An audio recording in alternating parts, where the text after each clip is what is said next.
Olá, eu sou Yuri, seminarista da Diocese de Ponta Grossa, Paraná. Você está ouvindo o podcast A Bíblia em um Ano. Este é um episódio formativo da pré-estreia desse projeto, em preparação para a leitura da Bíblia que iniciaremos em breve. Continue atento às novidades, inscreva-se nesse podcast pela plataforma de sua preferência e siga a nossa página no Instagram, abiblia.em1ano. O tema de hoje, desse primeiro episódio da nossa pré-estreia, é a importância da Bíblia para a fé que professamos.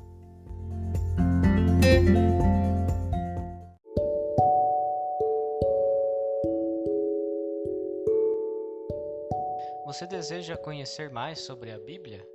Este é o desejo de muitos católicos. Por isso, estamos iniciando um projeto de aprofundamento com a experiência da Bíblia. A Bíblia como palavra de Deus que nos ajuda a professar a nossa fé católica. E para professarmos a nossa fé, antes precisamos aderir a ela. A fé chegou até nós por meio de alguém nos anunciou, alguém nos transmitiu a fé, para que então aderíssemos a ela. E de algum modo a fé se revelou a nós, Deus se revelou a nós. Nós podemos perceber que essa revelação de Deus é gradativa na história da humanidade. Na verdade, desde que observamos a criação, a natureza, nós percebemos sinais do amor de Deus, podemos intuir a sua existência, a sua presença entre nós, por meio da nossa razão natural. E desde que entrou o pecado no mundo, Deus também não desistiu da humanidade.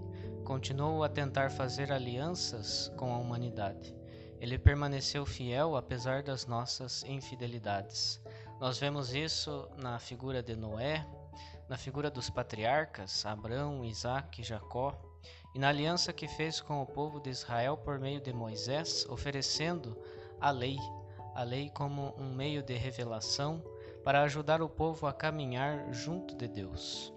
Esses foram caminhos gradativos que Deus fez com o homem, mas chegada a plenitude dos tempos, como vemos aqui em Gálatas capítulo 4, versículo 4, quando se completou o tempo previsto, Deus enviou seu Filho.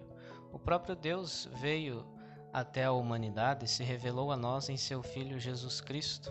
Ele que tanto amou o mundo, como vemos também em João, capítulo 3, versículo 16, se fez um de nós. A palavra de Deus se fez carne. E em Jesus Cristo Deus faz a nova e eterna aliança com a humanidade.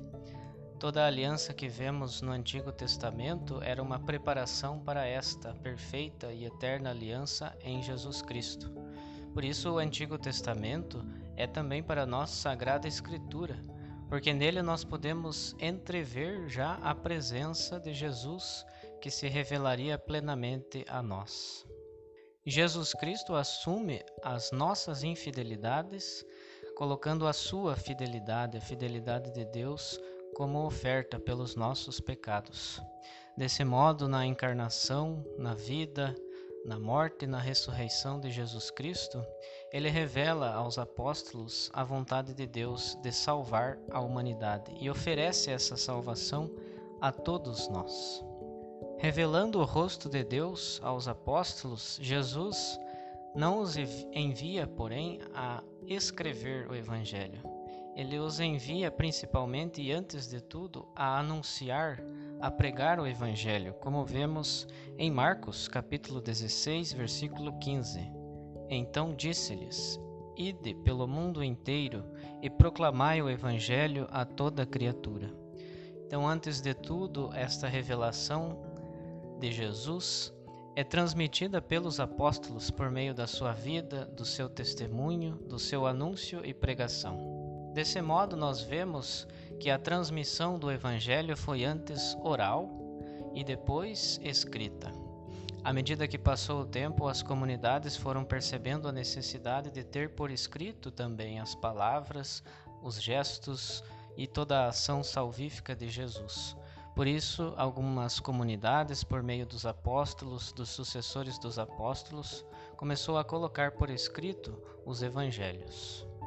Por isso nós podemos dizer que a sagrada tradição, ou seja, essa transmissão que os apóstolos realizaram da missão de Jesus, ela forma junto com a Sagrada Escritura o depósito da Palavra de Deus. Tanto na Sagrada Tradição quanto na Sagrada Escritura, nós encontramos a Palavra de Deus, que é o próprio Jesus Cristo, que está presente na vida da Igreja, no seu culto, nos sacramentos, no testemunho de todos os apóstolos.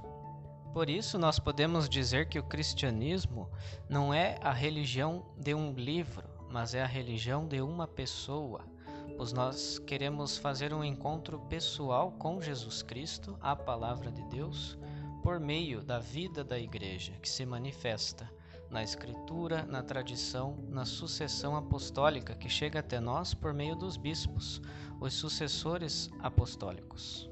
Foi por meio da própria tradição da Igreja, da sua vida, do seu culto, que aos poucos se foi discernindo quais eram os livros inspirados pelo Espírito Santo para compor o chamado cânon da Sagrada Escritura, ou seja, a lista desses livros.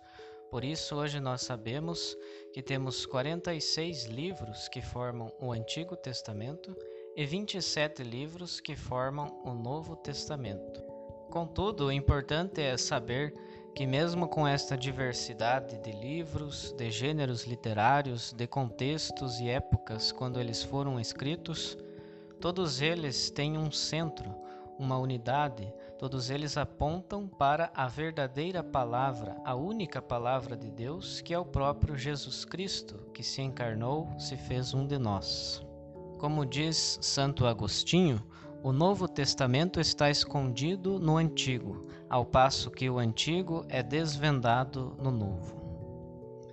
Para fazermos uma experiência de encontro com Jesus Cristo por meio da Sagrada Escritura, nós precisamos estar no mesmo espírito em que essas palavras foram escritas e também no espírito da própria Igreja fundada por Jesus Cristo.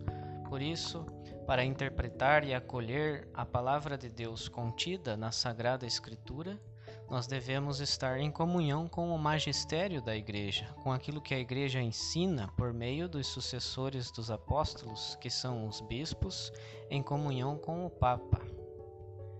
Hoje nós vimos a importância da Bíblia, da Sagrada Escritura, para a profissão da nossa fé como cristãos católicos.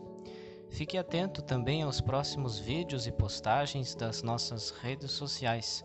Siga a nossa página no Instagram, abiblia.emumano.